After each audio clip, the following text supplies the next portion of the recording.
Generally speaking, employers should consider providing their workers with masks or face coverings that are properly fitted, gloves, protective glasses or goggles, hand sanitizer, antiseptic hand wipes. The type of PPE needed will vary by industry type and role. According to OSHA guidelines, you need to identify the exposure risks in your organization and provide different PPEs to different teams under different risks. Worker risk of occupational exposure to the virus that causes COVID-19 may vary from very high to high, medium, or lower caution risk.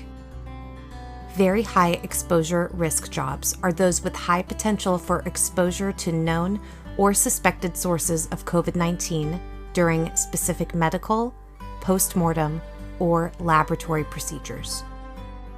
High exposure risk jobs are those with high potential for exposure to known or suspected sources of COVID-19, including healthcare delivery, transportation, and support staff.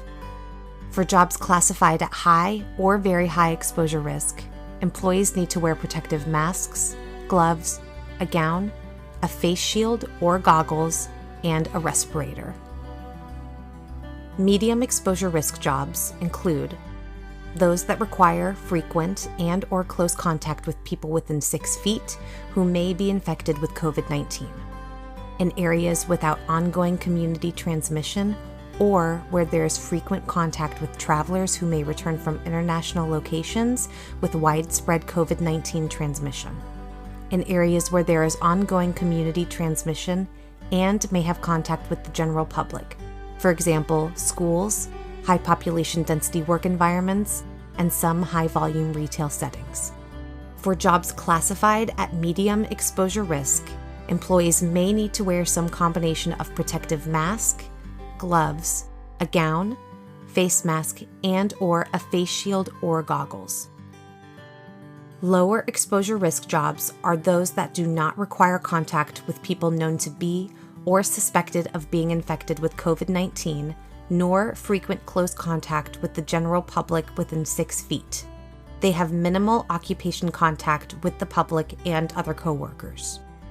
For jobs classified at lower exposure risk, additional PPE is optional.